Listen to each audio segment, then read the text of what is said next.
तमाम सुनने वालों को आदाब और अस्सलाम वालेकुम।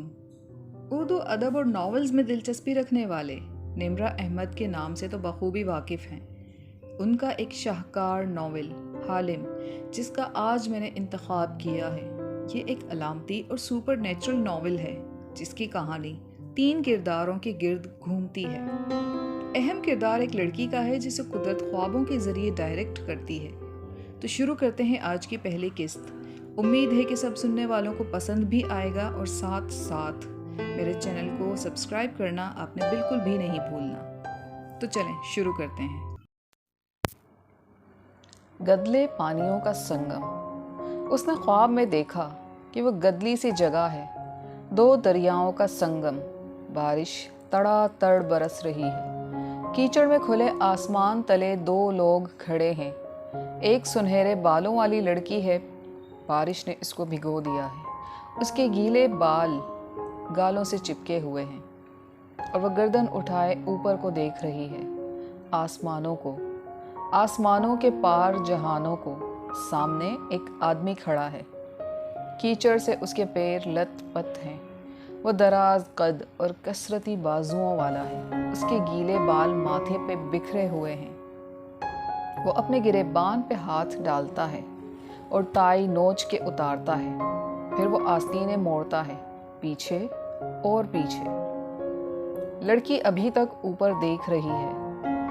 आदमी झुकता है, कीचड़ से मुट्ठी भरता है, सीधा खड़ा होता है, मुट्ठी लड़की की तरफ बढ़ाता है।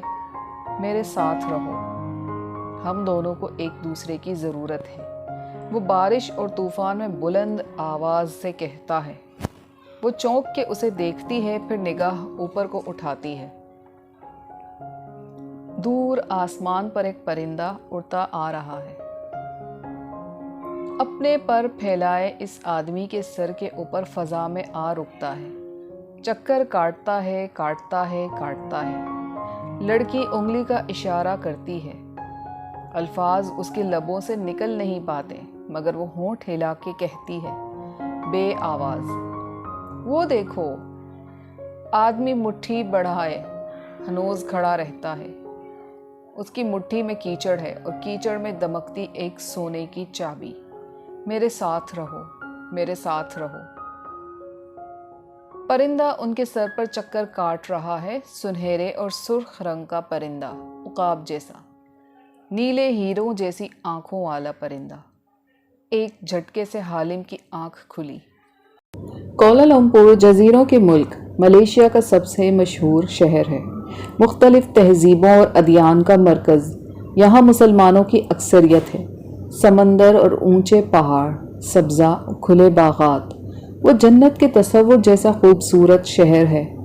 और इस सुबह वो मामूल के मुताबिक आवाज़ों, शोर और बेफिक्र कहकों से गूंज रहा था। केल के मसरूफ़ कारोबारी मरकज़ में एक ऊंची इमारत बेनियाजी से खड़ी दिखाई देती थी। इसके 12वें फ्लोर पर ऑफिस कैबिन बने हुए थे और कारकुन मसरूफ़ नज़र आ रहे थे। टाइपिंग की आवाज़ें, फ़ोन की घंटियाँ। ऐसे में एक नौजवान हाथ में फ़ाइल पकड़े तेज़ तेज़ चलता जा रहा था। चीनी नकूश का हामिल वो दरमियाने कद का एम्प्लॉय था और उसके चेहरे पर दबा दबा जोश था। एक दरवाजे के सामने वो रुका, खुशी को काबू करते हुए मुस्कुराहट दबाई और धड़ल्ले से दरवाज़ा खोला। अंदर ऑफिस टेबल के पीछे एक थका मांदा सा उधेड़ उम्र शख्स बैठा था। टाई ढीली किए, बिगड़े तासुरात लिए, उसने आंखें उठा के उकताहट से अंदर दाखिल होने वाले नौजवान को देखा। मौलिया, इस वक्त में कोई बात सुनना नहीं चाहता। मैं सारी रात सो नहीं पाया। अभी मुझे डिस्टर्ब मत करो। अनवर साहब, अच्छी खबर है। मौलिया दमकते चेहरे के साथ कुर्सी खींच के सामने बैठा तो अनवर साहब ने हाथ जिलाया। तुम्हें लगता है इस वक्त कोई खबर मुझे खुश कर सकती है? मेरी लापरवाही से बॉस का लैपटॉप चोरी हो गया है और तुम्हें अपने कामों की पड़ी है। वो नाराज आंखें मौलिया पर जमा के जोर से बोले, अभी तो बॉस को मालूम ही नहीं कि उनका लैपटॉप जो उन्होंने मुझे वायरस से पाक करने के लिए दिया था, मैं गुम कर चुका हूँ। जाओ खुदा के लिए। सर, तहम्मुल से मेरी बात तो सुने। मौलिया ने लैपटॉप को ट्रेस कर लिया है, वो चहक के बोला। मलेशिया के लोग अमूमन मैंने ये कर लिया है की जगह अपना नाम लेकर कहते हैं कि मौलिया ने ये कर लिया है।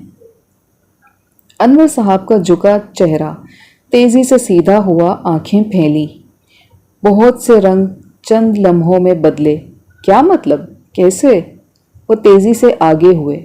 मौलिया जल्दी से खड़ा हुआ और खिड़कियों के ब्लाइंडर्स बंद किए। कमरे में एकदम अंधेरा सा हो गया।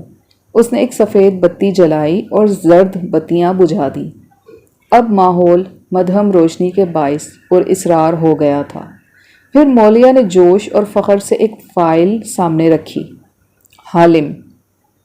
अनवर साहब ने चौंक के उसे देखा, फिर स्याह फाइल को। तुमने हालिम को हायर किया है?